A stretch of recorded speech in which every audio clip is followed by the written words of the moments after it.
started. Okay, so the first question really would be, would you take us through the campaign and what the rationale and objectives were? Yeah, so it's an interesting product because it was called Retro. And immediately, it's not like the classic flavor profiles in the gum category where it's rooted in, oh, yeah, it's tropical. I don't know what to expect. And it is really bubblegum flavor. And bubblegum flavor is interesting because it doesn't really taste like anything except for almost like a nostalgia. So really, very much the thinking was rooted in just the product being what it is. And that there are so many different kinds of associations people have with bubblegum flavor. So we really wanted to kind of put a provocation out there, help and get consumers to help us define what retro flavor actually is to them. That's pretty cool. Yeah. And it's funny because I can pick up the exact flavor you're talking about. Yeah. It Yeah. elicits a lot of emotions, you kind of go, oh, I remember roller skates, this and that. So yeah, I mean, there's so many kind of levels to it, which makes it made it quite an easy thing to crack because it was just, it's actually quite natural. It's a natural evolution. Yeah. Well, I mean, you've just said that it was pretty easy in terms of cracking it, but just wondering if, you faced any challenges in crafting and executing the campaign. Were you in any way affected by COVID and the lockdowns that followed? Absolutely. I think everybody was affected to some extent, especially kind of on the productions front of things. So what we did know is that up front, we needed to be quite agile with the way that we designed this campaign and how we brought it together. So fortunately, there is so much resource in terms of these kind of flavor profiles that we wanted to elicit with the kinds of photographs and assets and things that you can kind of procure online. So this kind of collage of all of these different elements really helped us to define a way of executing this, which wasn't too production intensive, but it was really more about just letting your imagination go with the kinds of, I think the limitations led us to some really fun art direction, actually. Yeah. Oh, that's pretty cool.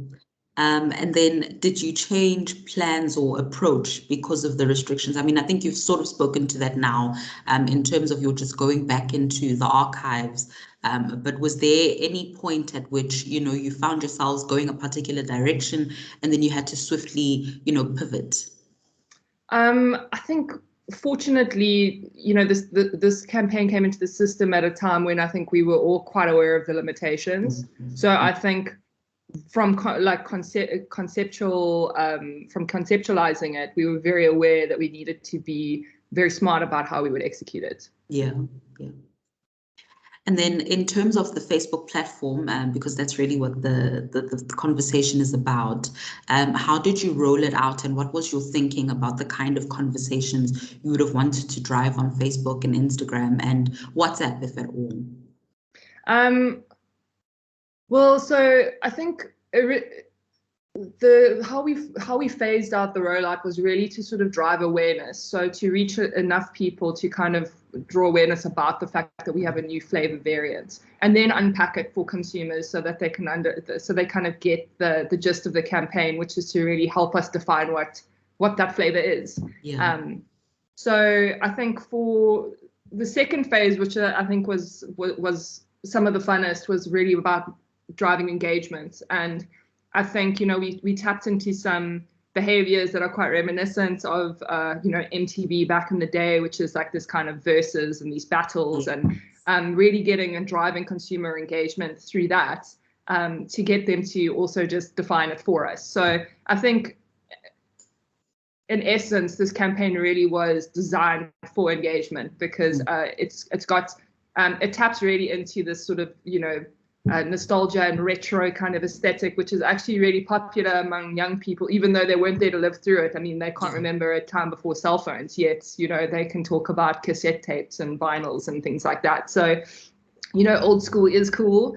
And I think because of the nature of that, it became something where it really inspired a lot of creativity with our consumers. You've just spoken to engagement. Have you been able to take a look at, some of your KPIs and really measure the extent to which you're able to get that engagement and the kind of sentiments that came out of the campaign? Yes, we definitely increased positive sentiments across everything.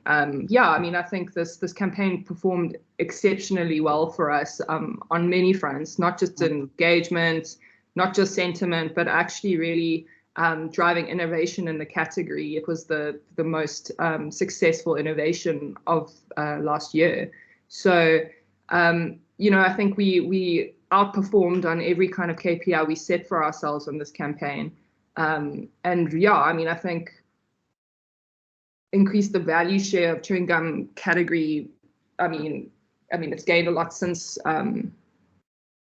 it was launched. And I think even just, the bottle segment, I think the business results, the campaign results, everything was actually really just outstanding. So I don't really know if I want to get specific about numbers or anything like that. But I think, yeah, I mean, I think we were all incredibly impressed and proud of the results of this campaign.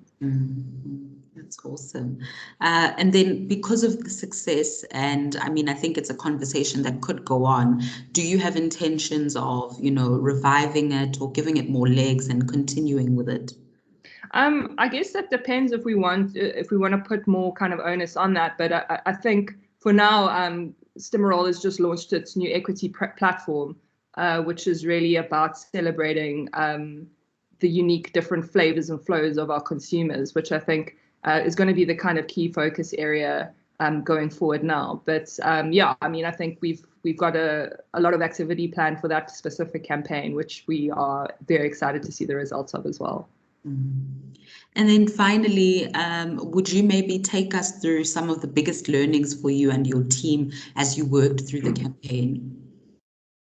Gosh, I think content. I think we rolled out a lot of content across this campaign, but I think in doing so, kind of learned like maybe to fine tune executions based on sort of platform specific behaviors as well, because I think we could have even gotten more engagement than we did. But I think all in all, I mean, it's been very positive, and if anything, enables you to kind of look at the finer details of how you execute and how you can actually push it further, which I don't think, you get to learn from such a valuable case study in most instances. So I think with anything, it just helps us refine our approach to using different platforms as well.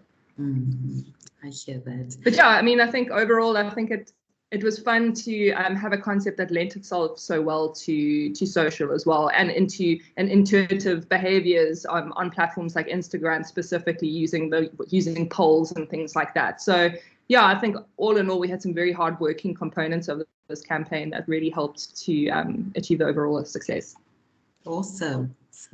Well, I mean, you've sort of just added an additional point, but I just want to be sure that you've covered everything. Is there anything maybe that you feel we've left out that you'd like to speak to? No, I don't think so. I hope that was useful. No, it really was. It really was. I think the last bit would just be for you to please share with me all the assets that you would have used through this campaign, so we can share them with our design team and we can then put the story together. Yeah, I mean, I'm not sure how many static components we have, but I'll share everything that I do have. Sure. I'll send you a link. Okay, that's awesome. Okay. Well, that was Thank insightful. You. Thank you so much. It's my pleasure. Have a great weekend. You too. Bye, Stephanie. Bye.